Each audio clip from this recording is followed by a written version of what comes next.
क्या आपको डर लगता है कि कहीं आप कोई खराब चीज ना खरीद लें या फिर जब पीसी बनाएं तो वो चले ही ना? तो आज हम ऐसी ही कुछ पीसी बिल्डिंग की टिप्स के बारे में बात करेंगे जिससे आपका पीसी बिल्डिंग का एक्सपीरियंस बहुत अच्छा हो जाएगा। इंडियन गेमर्स, मैं हूं आईजी, आप देख रहे हैं इंडियन गेमर चैनल, जहां हम बात करते हैं गेम्स और गेम पीसीज की। तो अगर आपका भी इंटरेस्ट है गेम्स और गेम पीसीज में तो चैनल को सब्सक्राइब करें। तो पॉइंट नंबर 1 तो ये है कि सच बता दूं, आपका 99% जो टाइम है पीसी बिल्डिंग से रिलेटेड वो रिसर्च में ही जाएगा। लोगों को लगता है कि मैं ज्यादा मेहनत करता हूं, दूसरे नहीं करते। यहाँ पे कई लोग ऐसे भी हैं जो 3-3 साल से चैनल पे हैं और अब पीसी बनाएंगे। तो सोचो, पीसी तो उनका एक दिन में बन जाएगा, लेकिन 3 साल से रिसर्च कर रहे हैं। वो रिसर्च नहीं कर रहे हैं, उनका खुद का इंटरेस्ट है।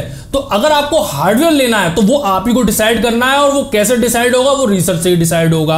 आपको गेमिंग पीसी बनाना है या एडिटिंग पीसी बनाना है, इस सब के बारे में रिसर्च करनी है, वो आपको खुद ही करनी है। पॉइंट नंबर 2 है पैसे बचा लो। आप चाहे कितने भी होशियार हो, जैसे कि 50,000 में कौन सा कंप्यूटर आता, आपने सर्च करवा ली, यूट्यूब पे सब कुछ देख लिया, फिर आपने पैसे 50,000 इकट्ठे कर लिए, फिर पता चला भाई अब तो मॉनिटर भी खरीदना है और पेरिफेरल भी खरीदना है। तो लोग कहते हैं पेरिफेरल तो क्या है, 100 रुपये का कीबोर्ड माउस ले आओ, क्या चलता है। अब फिर आप समझो 80 हज़ार के कंप्यूटर के साथ आप 100 रुपये का कीबोर्ड माउस चलाओगे तो आपका एक्सपीरियंस कैसा रहेगा? अच्छा नहीं रहेगा। तो आप पैसे बचा के चलो, क्योंकि अगर आप 50,000 का निशाना लगाते हो ना तो खर्च ज्यादा ही होंगे। और फिर मॉनिटर भी आप अच्छा लाओगे, उसको भी सोच के चलो। एक बार को मॉनिटर खरीद लो बढ़िया, बाकी कंपोनेंट बाद में लगा लेते। 50,000 का कंप्यूटर बनाने के बजाय 40,000 का बना लेते, पहले मॉनिटर अच्छा ले लेते। तो पैसे बचा के चलो आप, क्योंकि जो भी आप निशाना लगा रहे हो बजट का, उससे ज्यादा ही खर्च होने वाले हैं। पॉइंट नंबर 3 है कि आप मॉनिटर और पेरिफेरल्स जो है अपने पीसी के हिसाब से खरीदो। मैं मानता हूं 40,000 के कंप्यूटर के साथ आप 12,000 का कीबोर्ड नहीं लगाओगे, लेकिन कम से कम 2 लाख वाले पीसी के साथ तो 12,000 का कीबोर्ड लगाओगे। तो और मॉनिटर भी जो है, जो आपने पावरफुल पीसी बनाया है, क्या उसके साथ आप 19 इंच के या 21 इंच के मॉनिटर यूज करोगे? उसके साथ तो बड़े 27 इंच के या उससे बड़े मॉनिटर यूज करोगे। तो इस हिसाब से जैसा पीसी है उस हिसाब से मॉनिटर तो पेरिफेरल्स खरीदें। सुनो आप गौर से, पेंटिंग बनाने जा रहे हो, आप पेंटिंग करके अच्छा एक्सपीरियंस पाना चाहते हो, ब्रश आपके पास बेकार है, कल पेंटिंग आपने, आप लॉन्ग ड्राइव का शौक रखते हो, खटारा बाइक है वो बार बार खराब हो रही है, हो गई आपकी लॉन्ग ड्राइव। ऐसे ही पीसी बिल्डिंग करनी है और अच्छा एक्सपीरियंस चाहते हो तो टूल्स अच्छे होने चाहिए। जो स्क्रू ड्राइवर है वो एक नया सेट खरीद लो आप, अमेजोन पे बड़ा अच्छा आता है स्टैनली का, उसका भी मैं लिंक दे दूंगा आपको, बहुत ही प्यारा है। और उसके अलावा आपको कोई जरूरत भी नहीं पड़ेगी। लाइक आपको लोग और भी टूल किट बताएंगे, लेकिन उनकी कोई जरूरत नहीं होती है। जो मैं बता रहा हूं वो ले लो। उस टूल किट से आपका पीसी बिल्डिंग का एक्सपीरियंस बहुत आसान और अच्छा हो जाएगा। अगला पॉइंट है प्लास्टिक के बारे में। आपको कई कूलर्स मिलेंगे जिन पे, जैसे सीपीयू के ऊपर आप कूलर लगाते हो ना, उस पर प्लास्टिक चिपकी होती है, चाहे एआई हो चाहे एयर कूलर हो। उसमें आपको करना क्या है, वो प्लास्टिक हटानी है। उस पर भी लिखा होता है कि रिमूव कर देना सीपीयू पे लगाने से पहले। अगर आपने वो प्लास्टिक नहीं हटाई ना और आपने सीपीयू के ऊपर वो कूलर लगा दिया तो वो गर्म होता रहेगा सीपीयू, क्योंकि वो हीट ट्रांसफर कर ही नहीं आ रहा, उसके बीच में प्लास्टिक आ रही है, इसलिए वो प्लास्टिक हटा दो। इसीलिए कई नए स्टॉक कूलर्स में, चाहे इंटेल हो चाहे एएमडी हो, उसमें जो है प्लास्टिक देते ही नहीं है। अब प्लास्टिक की बात चलिए तो अगला पॉइंट इससे रिलेटेड है। जो आप केस है ना आपका, इस पे से प्लास्टिक मत उतारो। जैसे इसके टेम्पर्ड ग्लास वगैरह होते हैं ना, उसमें आप प्लास्टिक उतार लेते हो। जैसे नया केस आया, आपने खुशी खुशी में कि नया केस आया देख लूं मैं, प्लास्टिक उतार दी। नहीं, जब तक पूरा पीसी ना बन जाए तब तक मत उतारो। उससे फायदा ये होगा कि जब पूरा पीसी बन जाने के बाद आप प्लास्टिक उतारोगे ना, उसकी तो एकदम साफ चिकनी सरफेस मिलेगी आपको। करने को तो आप बाद में भी साफ कर सकते हो, लेकिन फिर काय को तब तक लगाना, और हो सकता है स्क्रैच लग जाए पीसी बिल्डिंग के दौरान, तो वो प्लास्टिक जब लगी हुई होगी तो वो बचा लेगी। अगला क्वेश्चन, आपको कंफ्यूजन होती है, गूगल पे खूब सर्च करो, सब कुछ मिलता है आपको। और इसी से रिलेटेड एक और अगला पॉइंट है कि यूट्यूब पे खूब वीडियोस देखो कुछ करने से पहले। मैनुअल पढ़ो यार, एंजॉय करो ना। मैं तो साफ कह रहा हूं, ये कोई होमवर्क थोड़े ना है। मैनुअल आया है आपके पास किसी प्रोडक्ट का, उसे एक बार पढ़ के क्यों नहीं देखते मदरबोर्ड में आपके क्या क्या है, आपको पता चले कि क्या क्या कर सकते हो आप, क्या क्या नहीं कर सकते हो। और कोई फॉल्ट भी होगा तो आप मदरबोर्ड के मैनुअल में पढ़ के बता सकते हो। एंजॉय करो वो प्रोसेस, यूट्यूब के वीडियो देखो, मैनुअल पढ़ो। ओवरक्लॉकिंग के बारे में आपको साथ बताऊं, अगर आपको बहुत ज्यादा चुल मच रही है कि मैं करूंगा ओवरक्लॉकिंग ये और वो, तो पहले पीसी कुछ दिन चला लो, आप देख लो कि पीसी स्टेबल है, कोई फॉल्ट नहीं हो रहा है। उसके बाद आप ओवरक्लॉकिंग 1-8 हफ्ते बाद शुरू कर देना। आपको मैं पहले ही बता चुका हूं, अगला पॉइंट इससे रिलेटेड है कि एसएसडी अब बिल्कुल शुरुआत से आप खरीदो। बजट में ज्यादा अंतर नहीं है, आप इस लालच में मत पड़ो कि 1 टीबी आता। आप बिल्कुल शुरुआत से एसएसडी खरीदो, बिल्कुल सेम रेट, बल्कि उससे कमी आएगी 1 टीबी वाली रेट से। 256 जीबी आपको एसएसडी सस्ती मिल जाएगी, वो खरीदो आप डे 1 से। 1 टीबी की हार्ड डिस्क बाद में लग जाएगी। इससे रिलेटेड एक वीडियो बनाया, चाहिए तो डिस्क्रिप्शन में आप देख लेना। आप फर्स्ट टाइम बिल्डर हो पीसी के तो एक सीधी सलाह सुनो, मिड टावर खरीदो।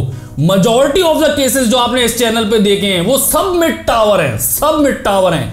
मार्केट में भी मिड टावर बिकता है, सारी कंपनी जो है मिड टावर के हिसाब से तो चलती ही चलती हैं। अगर मिड टावर ले लिया तो कोई कंफ्यूजन नहीं होगा। अगर फर्स्ट टाइम बिल्डर हो तो मिड टावर लो, अगर आप और एक्सपीरियंस बिल्डर हो और रिसर्च को भी तैयार हो तो ITX FITX जैसे आप ले सकते हो। और फुल टावर जो होते हैं उनमें पैसे बच जाते हैं। मिड टावर लो आप, बहुत सारे केसेस आते हैं, बहुत सारी चॉइसेस है। ऑप्टिकल ड्राइव्स, कई लोग अभी पूछते हैं कि IG CD कैसे लगाएंगे इसमें, तो आगे कुछ है ही नहीं CD लगाने के लिए। देखो अब CD कोई यूज नहीं करता, मेरे को बिल्कुल भी जरूरत नहीं पड़ती अब CD PD खरीदने की, आपको भी नहीं पड़ेगी, सब इंटरनेट से चलता है। लेकिन अब कैसे पता है कि तुम्हें मुझे जरूरत नहीं पड़ेगी? अगर आपको जरूरत है तो आप ऐसा केस ले सकते हो जिसमें ड्राइव लग जाती हो, वरना external DVD drive CD drives आती हैं, वो भी USB से लगा के काम चला सकते हो। अगली टिप भी बहुत इंपॉर्टेंट है। आप जो है, कई लोग तो जैसे कंप्यूटर आता है, बहुत सारा सामान होता है, जमीन पे बैठ के बनाने लगते हैं। बना सकते हो आप, बिल्कुल बना सकते हो, जब जगह नहीं है तो क्या करें।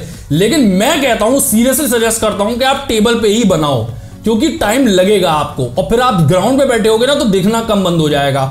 आप जो है एक तो झुक झुक के देखोगे, थकोगे ज्यादा, टाइम लगने वाला है। मैं आपको बताऊं, फर्स्ट टाइम बिल्डर हो, इसलिए टेबल पे बनाओ। एक टेबल ले लो, उसे साफ कर लो, उस पर PC बनाना शुरू कर दो। अगला पॉइंट है स्टैटिक डिस्चार्ज को लेके। देखिए कायदे की बात तो ये है कि आपको अपने कंपोनेंट्स जो है ना, जो खुले हुए पार्ट्स होते हैं मेटल के, उन्हें टच नहीं करना चाहिए। जैसे जो ग्राफिक कार्ड है, मुझे इसके पीछे टच नहीं करना चाहिए, इसकी जो ये चीज है, कनेक्शन है, इसको टच नहीं करना चाहिए। कायदा तो ये कहता है कि स्टैटिक डिस्चार्ज के लिए आप मैट लेके आओ जिसपे स्टैटिक डिस्चार्ज नहीं हो पा, या फिर क्लिप व्लिप लगाओ जैसे कई और लोग करते हैं। मैं तो नहीं करता, लेकिन एक आसान तरीका भी है। आपके पास मेटल केस है, इसे छू लो, टाइम बे टाइम इसे छू लो, आपको डिस्चार्ज होता है वो उसमें चला जाता है। या पानी का नल होता है, उसे छू लो, वो भी मेटल होता है, ग्राउंड में जा रहा होता है, तो आपको डिस्चार्ज निकल जाएगा। एक कायदे की बात है, स्टैटिक डिस्चार्ज को भी सीरियसली ले लेना चाहिए। मुझे आज तक कोई प्रॉब्लम नहीं हुई। और एक बात, जब आप PC बना रहे हो ना, तो आपको रैम्स जो है वो डिफरेंट चैनल पे लगानी चाहिए। अगर आपने अगल बगल लगा दी, जैसे आपके 4 स्लॉट है मदरबोर्ड पे, आपने जो है पहले 2 पे ही लगा दिया, तो यानी कि आपका एक ही चैनल पे है 2 रैम है। आप चाहते हैं तो पहले पे और इस पे लगाते तो आपके 2 चैनल पे रैम होती। ये आपको और जानना हो तो अपने मदरबोर्ड के मैनुअल में देख लेना, वो और ज्यादा क्लियरली बता देगा। पोस्ट करो, पोस्ट क्या होता है? पावर ऑन सेल्फ टेस्ट, यानी कि आपने सारे कंपोनेंट जो आपने मंगाए हैं उसको इसके अंदर लगाने, कैबिनेट के अंदर लगाने से पहले यहां टेबल पे ही आप बना लो। रैम, CPU मदरबोर्ड पे रख लो, फिर पावर सप्लाई से पावर पहुंचाओ यहीं पे, और फिर मॉनिटर से कनेक्ट करके मॉनिटर पे देख लो कि बायोस आता है। ये कैसे होता है पोस्ट? ये मैं आपको कई PC बिल्ड्स में दिखा चुका हूं। कोई भी चैनल का PC बिल्ड उठा लो, उसमें आपको पोस्ट मिल जाएगा। ये बहुत ही इंपॉर्टेंट एक एक्टिविटी है। आपको एक दो स्ट्रेस कम होता है और आसानी हो जाती है, कॉन्फिडेंस आ जाता है कि हाँ कंप्यूटर चल रहा है। देखो केबल्स के बारे में बात कर लें, जो CPU की केबल आती है ना, वो कई कैबिनेट्स में अगर आपको छुपा के निकालनी है तो पहले निकाल लो आप उसे ऊपर की तरफ से, वरना क्या है, मैं ज्यादा परेशानी नहीं लेता हूं। मेरे को निकालनी होती है ना, मैं तो यहां से भी ले जाता हूं, मदरबोर्ड के पीछे से, कोई पता नहीं चलता, मैं तो वो करता हूं। लेकिन अगर आपको चुल है कि नहीं आए जी मैं तो छुपा के ही निकालूंगा CPU वाली केबल जो है पावर वाली, तो आप पहले वो निकाल लो, उसके बाद मदरबोर्ड इंस्टॉल करना। देखो आप AIO लगाने जा रहे हो ना, जो आपके लिक्विड कूलर्स आते हैं बड़े बड़े 2 पंखों वाले, और उसके साथ एक ब्लॉक आएगा CPU का, वो आप लगाते हो CPU के ऊपर। पहले फिक्स कर लो कि कैसे लगता है। क्यों? क्योंकि पता चला आपने तो वो 8 स्क्रू कस दिए कैबिनेट के अंदर, आपने अपना AIO लगा दिया, अब आपका ब्लॉक जो है वो उल्टा आ रहा है, जो NCXT है वो उल्टा हुआ लिखा हुआ है। अब आप कह रहे हो लो ये क्या कर लिया मैंने, अब ये पूरा खोलो, वो 8 स्क्रू अब आप खोलोगे और फिर दोबारा फालतू की मेहनत से क्या फायदा। इससे पहले ही कंफर्म कर लो YouTube वीडियो से या जहां से भी आप कंफर्म कर रहे हो कि कैसे लगेगा, किस पोजीशन में लगेगा, जिससे कि आपको बाद में ना खोलना पड़े दोबारा। और अगर आप एक नया CPU खरीद रहे हो और बोर्ड आपका पुराना है, जैसे मान लो कोई 100 सीरीज का इंटेल का चिपसेट का मदरबोर्ड है, या फिर 300 सीरीज का आपका AMD का मदरबोर्ड है, अब तो 400 सीरीज हो सकता है 500 सीरीज आ जाए AMD की, आप CPU ले रहे हो नया, तो ये कंफर्म कर लो जहां से ले रहे हो, सेलर से बात कर लो कि वो अपडेटेड बायोस करके देगा आपको मदरबोर्ड। आपके पास क्या CPU रखे हुए हैं, आपके दुकान खोले बैठे हो मेरी तरह, आपके पास तो कोई CPU नहीं है ना, आप कैसे अपडेट करोगे उसको बायोस को? तो पहले कंफर्म कर लो कि मैं जैसे ही इस मदरबोर्ड पे CPU लगाऊंगा चलना चाहिए, मेरे को पंगा नहीं चाहिए। और सुनो, बहुत ही बेहतरीन टिप है, इतनी देर बाद मैं आपको बता रहा हूं कि जरूरी नहीं है सब कुछ अभी खरीद लो, पार्ट्स में भी खरीद सकते हो। जो चीजें बाद में अपडेट नहीं हो सकती उसको अभी एक बार को अपडेट कर लो। मॉनिटर का अच्छा ले लो, कैबिनेट का अच्छा ले लो, ग्राफिक कार्ड मत लो, थोड़े दिन बाद ले लेना, 1 महीने 2 महीने बाद। 2 रैम मत लो आप, वो थोड़े दिन बाद ले लेना दूसरी वाली। एक हार्ड डिस्क है वो अभी मत लो, अभी SSD लगा लो। सारी चीजें एक साथ खरीदने की जरूरत नहीं है। ओ माय गॉड, अब मैं आपको जो टिप बताने आ रहा हूं वो बहुत ज्यादा जरूरी है। कई लोगों को PC बिल्डिंग में कई बार दिक्कतें हो जाती हैं। एक्सटेंशन केबल जो है ना वो अच्छी लेके आओ, क्योंकि वॉल सॉकेट जो होंगे उस पर तो 1 या 2 सॉकेट मिलेंगे, ठीक है, आपको और ज्यादा सॉकेट की जरूरत है, कम से कम 4 सॉकेट की जरूरत होगी, मॉनिटर ये और भी अनसंट और चीजें लगाओगे आप, तो आप एक्सटेंशन जो लेके आओ वो देख लो कि एकदम कस के पकड़ लेता है आपके अडेप्टर को। कई बार जो है वो ढीले होते हैं, वो हिलना होता है अडेप्टर एक्सटेंशन के ऊपर, सही से कनेक्शन हुआ नहीं। अब आपने पीसी बना लिया, आप सोच रहे पीसी क्यों नहीं चल रहा, क्योंकि वो ढंग से लगा नहीं है अडेप्टर। आपने अगर एक टाइट अडेप्टर लिया होता, वो एकदम सॉकेट के अंदर एकदम टाइट लगा होता, तो ये चल रहा होता ना। कुछ गलती नहीं हुई आपसे, पीसी एकदम सही बना हुआ है, उसकी वजह से पंगा हो रहा है और आपको पता नहीं चलेगा, क्योंकि आपके पीएसयू में कोई लाइट का इंडिकेटर नहीं होता है कि लाइट आ गई है कि नहीं आ गई है।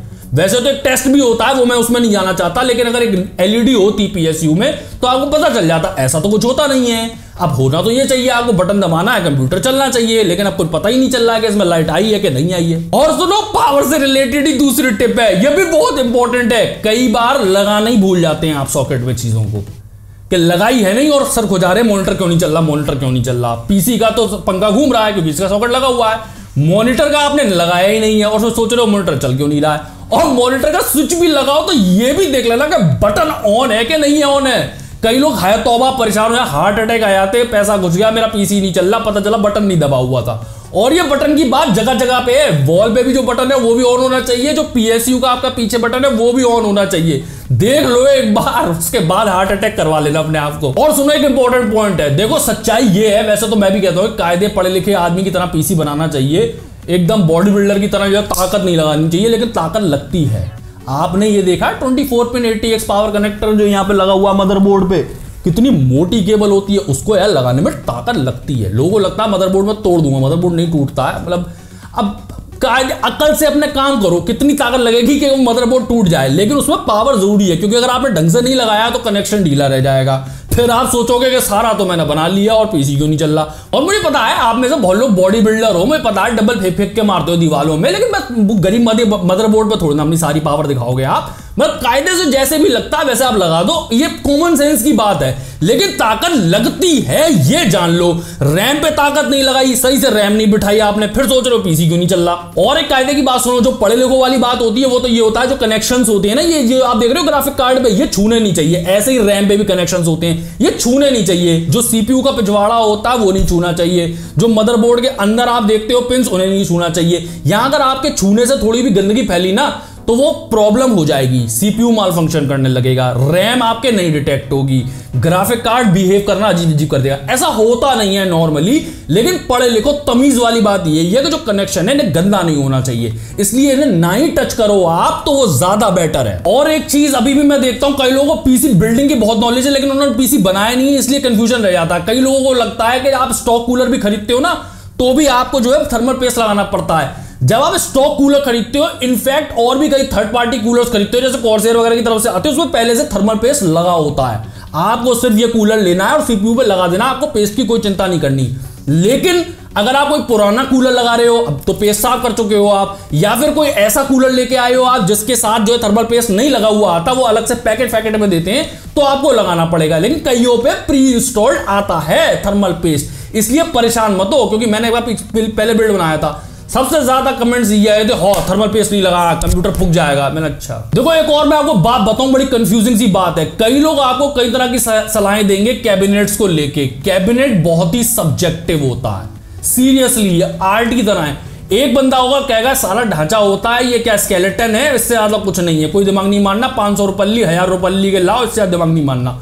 कोई और कहता है कि भाई मेरे लिए शो पीस है, मेरे कंप्यूटर का चेहरा है, मैंने इतने पैसे घुसेड़े और उसे बदसूरत दिखने दूं, नहीं, मुझे अच्छी बिल्ड क्वालिटी का खूबसूरत दिखने वाला केस चाहिए, मुझे RGB चाहिए, मुझे ये चाहिए, मुझे फलाना चाहिए।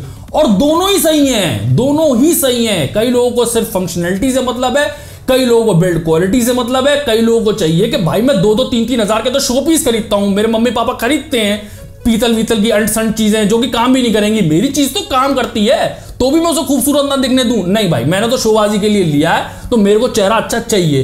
तो बहुत ही सब्जेक्टिव है, आपको जो कैबिनेट अच्छा लगता है वो लो, बस एक कंसिडरेशन कर लेना कि वो सड़ी हुई क्वालिटी का ना हो। क्वालिटी से आप जो है मत करो। क्यों?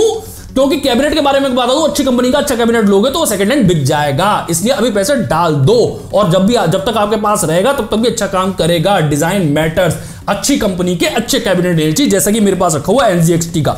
ये बेहतरीन केस है, थोड़ा महंगा जरूर है, सिंपल जरूर है, लेकिन एक बिल्ड क्वालिटी में सारी चीजों में बहुत बेहतरीन केस है। इसमें से कई चीजों पे जिन पे मैंने वीडियो बनाए पूरे डिटेल में, जैसे रैम के बारे में, SSD हार्ड डिस्क के बारे में, तो वो सब अगर आपको इंफॉर्मेशन चाहिए, जैसे मैंने अभी टिप्स बताई हैं इनके बारे में और ज्यादा जानने के लिए, तो वो आप डिस्क्रिप्शन में चेक करो, आपको और वीडियोस मिल जाएंगे जिनसे आप और ज्यादा जान जाओगे, जिसके बारे में ज्यादातर कई लोग बात भी नहीं करते हैं। दूसरा, इनमें से ऐसी कौन सी टिप थी जो आपको जान के फायदा हुआ है, या फिर आप खुद ही पीसी बिल्डिंग का चीते हो, तो यार दूसरों को बता दो कमेंट्स में, सबका भला हो जाएगा, क्योंकि इसमें सारी टिप्स तो कवर नहीं हुई है, तो थोड़ा आप बता दो। वीडियो अच्छा लगा तो लाइक करें, चैनल में पहली बार तो सब्सक्राइब करें। मैं हूं IG, आप देख रहे हैं चैनल में। मिलता हूं अगली वीडियो में, तब तक गुड बाय, टाटा।